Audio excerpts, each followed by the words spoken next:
कागदासारखे पातळ तरी देखील मऊ लुसलुशीत 8 ते 10 दिवस टिकणारे खमंग खुसखुशीत असे मेथीचे थेपले बनवण्यासाठी 3 कप फ्रेश मेथी घेतली. स्वच्छ निवडून धुवून घ्यायची आणि अगदी बारीक चिरून घेतली आहे.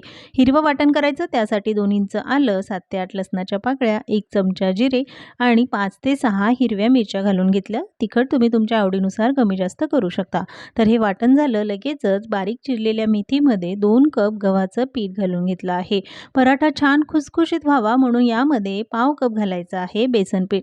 त्यामुळे थेपला किंवा पराठा अगदी चविष्ट लागतो. अर्धा चमचा हळद, अर्धा चमचा लाल तिखट घेतलं, कारण आपण मिरची सुद्धा वापरली आहे. चवीनुसार मीठ घालायचं, 1 चमचा तीळ, अर्धा चमचा यामध्ये ओवा घालायचा आहे आणि जे काही हिरवं वाटण करून घेतलं तेही घालूया. यामध्ये दही न वापरता वापरणार आहोत लिंबाचा रस. 1 लिंबाचा रस आणि 1 चमचा गूळ घालायचा.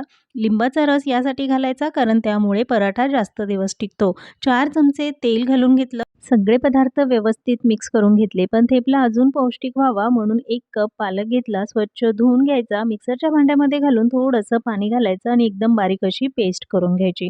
थोडी पेस्ट ही या मिश्रणात घालायची आणि कणिक भिजवायची. वेगळं असं पाणी अजिबात घालायचं नाही. थेपला लाटताना थोडंसं गव्हाचं कोरडं पीठ लावायचं आणि शक्य होईल तितका पातळ लाटून घ्यायचा. अगदी कागदासारखा पातळ लाटला आहे, पण छान एकसारखे दिसावेत म्हणून डब्याचं झाकण किंवा एखादं ताट घेऊन त्याच्या या कडा काढून घ्यायच्या. दोन्ही बाजूने थेपला व्यवस्थित भाजून घेतला की वरतून भरपूर तूप किंवा तेल लावायचं. 8 ते 10 दिवस टिकणारे खमंग खुसखुशीत असे मेथीचे थेपले.